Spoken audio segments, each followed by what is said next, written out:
For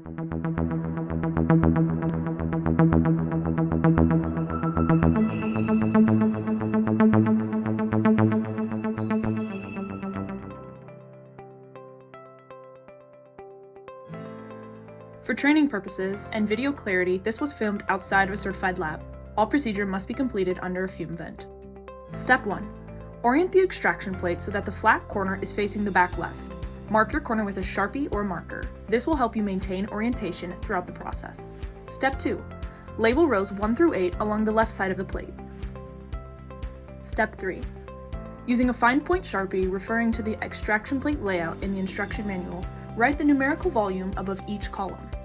Step 4. Mark a line down the center of the tray, separating it into 2 separate halves. Step 5.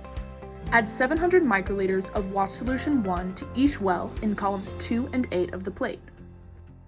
Note: make sure that the ethanol has been added to wash solution 1 before use. There are 2 ways of completing this transfer. Variation 1 uses a manual pipette. Variation 2 uses a repeating pipette. Either variation is acceptable. Variation selection depends on pipettes available. Step 6. Add 700 microliters of wash solution 2A to each well in columns 3, 4, 9, and 10 of the plate. Step 7. Add 6 microliters of nucleus-free water to each well in columns 5 and 11 of the plate. Step 8. Add 200 microliters of magnetic bind beads to each well in columns 6 and 12. Ensure the beads are evenly suspended by swirling moderately for 1 to 2 minutes initially and then periodically during dispensing. Step 9. Add 400 microliters of lysis buffer to each well in columns 1 and 7. Step 10. Add 300 microliters of patient sample to each well in columns 1 and 7. Make sure to discard the pipette tip after each sample is transferred. Be sure to mix by pipetting up and down 10 times. Step 11. Incubate plate at room temperature for roughly 5 to 10 minutes. Step 12. Add 400 microliters of isopropanol for each sample. Mix by pipetting up and down 10 times.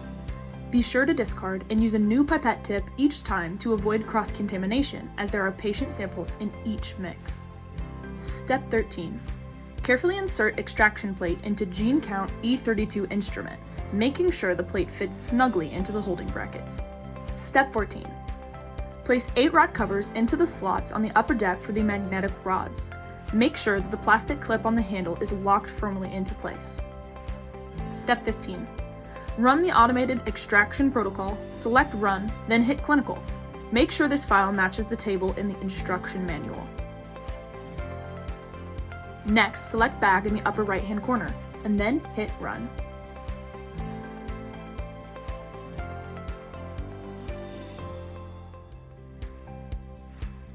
Step 16. Remove the tray from the E32 instrument. Step 17. Pipette 5 microliters from columns 5 and 11 into the qPCR strips. Step 18. Transfer the qPCR strip into the Q96 instrument carefully. Step 19. Open template, add in sample data, and program your plate. Step 20. Once this is all complete, select Run. Step 21. Be sure to return tray to E32 and sterilize with the ultraviolet lamp. When the Q96 instrument has completed running your samples, your results will be displayed on the screen automatically. Be sure to save your result file to the desktop.